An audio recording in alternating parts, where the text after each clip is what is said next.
had a really nice day on the Virginia Creeper. We stopped in at Sundog Outfitters real quick and picked up some patches. And then we stopped by to pick up little Forrest, who was hanging out with Mason and Jackie. Looks like they wore him out. And then we headed up 58 from Damascus, and we were gonna take a stealth site, but we wanted to check out this Bear Tree campground. And it turns out they did have some sites available. So we are sitting here on Site 21, and it is really pretty. Just lots of nice trees above and rhododendrons, which I bet are just stunning when they're blooming. And so we're just setting up camp for the night, and then we're not sure where we're going tomorrow. Probably up to see the ponies at Grayson Highlands, and then maybe on northward. We just took a little walk around the campground, and I surveyed our site and didn't feel like there was a lot of wood here, but we did see a sign by the bathhouse that said you're free to gather firewood. So we checked out some of the empty sites, and every now and then people like us leave firewood for their friends. Look what we found. Isn't that beautiful?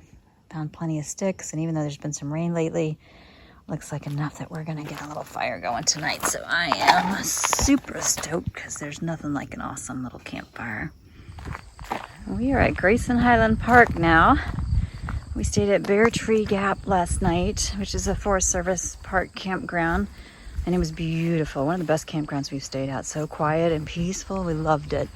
And then we came up here to down Highway 58, I guess east towards Massey Gap. We just went up and did a little tour of the visitor center, and now we're going to take a walk down that way, which is the rhododendron trail. And supposedly if you take that for a mile or so, you can see the ponies grazing. One thing I was surprised about when we got here and started driving through the park is how many trees there are. If you look behind me, it's all forest along the road. This is the only kind of prairie area that we've seen, which is totally different than what I saw on the AT. But you can't even drive up to the AT here. You just hike a trail. This rhododendron trail, I think, actually goes up and crosses the AT or intersects with the AT. So a little bit of a surprise there. I thought we could just drive up to the area where I hiked, but we can't. Another thing that surprised me as we were driving around is the parking. Oh my gosh, there is so much parking here, and I guess they must get really, really busy during the peak summer season or during weekends, and there's hardly anybody here today, which is pretty sweet. Kind of like having the park to ourselves. We just started the rhododendron trail, and already there's evidence. Ooh! Oh, horses, yuck. Oh, Forrest, yuck. Well, sadly, we haven't seen any ponies yet, but we are working our way up the AT for a little bit. Just doing probably a mile or so, and then we'll hit a spur trail that will take us back down towards the horse trail and the rhododendron trail. And we're keeping our eyes open. See if we come across some ponies, but no luck yet. We made the turn onto the Appalachian Approach Trail, which comes up from the backpackers parking lot. You have to register to park there, and you can park overnight and hike up and camp along the AT if you're inclined. And this is a nice little break because it was kind of hot and a lot of sun up there on the ridge. And now we're coming down through a lot of shade. Very pretty. But still no ponies. I think they're hiding. We just stopped because we can hear horses in the woods there, but we can't see them. They're pretty well hidden. Keep walking and maybe they'll stick their heads out. Can hear one.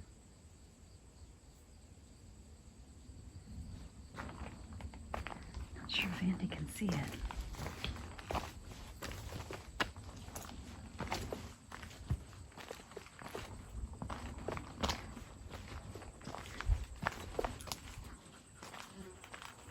You see it?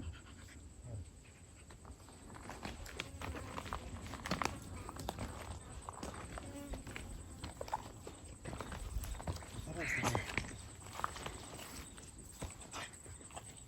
I can't see it.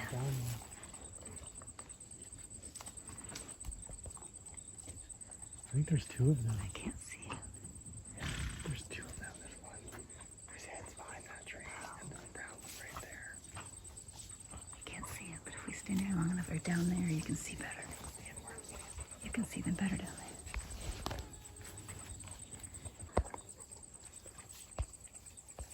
There's the pony right in there, another little baby. You can only really see the movement. Yay, we finally found some ponies. Well, the horses were being pretty stealthy, so we kept on heading downhill and just found a nice little stream here. Forrest is really thankful because he is one hot dog.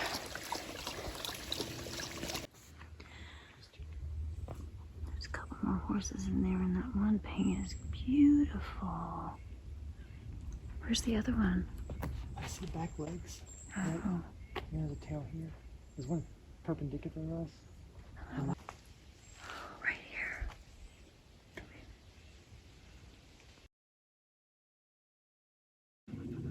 Those two are just gorgeous.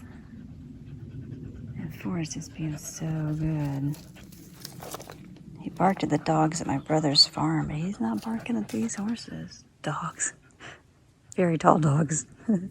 We call deer tall dogs, and horses are double tall dogs, I guess. Anyway, they're gorgeous, and he is just being a good boy. Oh, we had a bit of a drive, but we are finally at Devil's Backbone Brew Pub in their camping area, and continuing my theme of visiting my AT stops. My brother John and I camped here. He did a little makeup section with me, and we stopped and had a really nice night. And it wasn't any more crowded than it is right now, actually, when we were here. The bathhouses are just amazing, and I believe that the site tonight was only maybe $30. So we are in the tent area because we have a smaller vehicle and we like to put up a tent when we can. And over on the other side, you can't see it, is the RV parking area. And over there, beyond these picnic areas, but where the trees are, they have set up a little tent village for AT hikers. And I believe that they're still keeping up their tradition of giving AT hikers a free night if they come by on their hike, which is awesome, because who doesn't want to stop in and have a great meal and some beer and camp for free? So that's what Andy and I are going to do. Not camp for free, but we're going to go have a wonderful meal at the brewery and a beer, and maybe sample something from their distillery, which is new. All right, they are not growing marijuana. They are growing industrial hemp. And here it is. It has lots and lots of uses.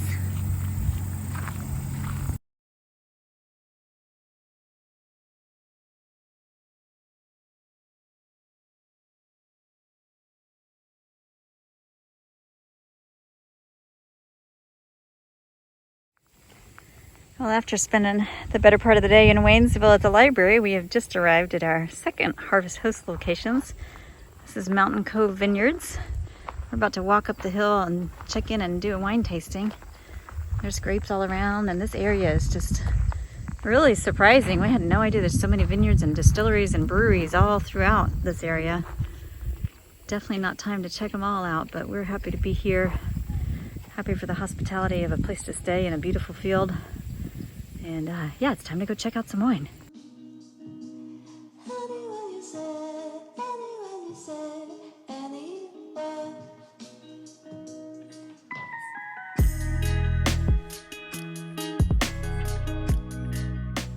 There's Andy taking a picture in his native state. We just had a really, really nice tasting with 𝘼𝙗𝙤, the owner of the vineyard. Came away with a couple of lovely bottles of Chardonnay, one to enjoy tonight and one for another night. And we heard all about the history of the wine industry here in Virginia. So it was really fascinating.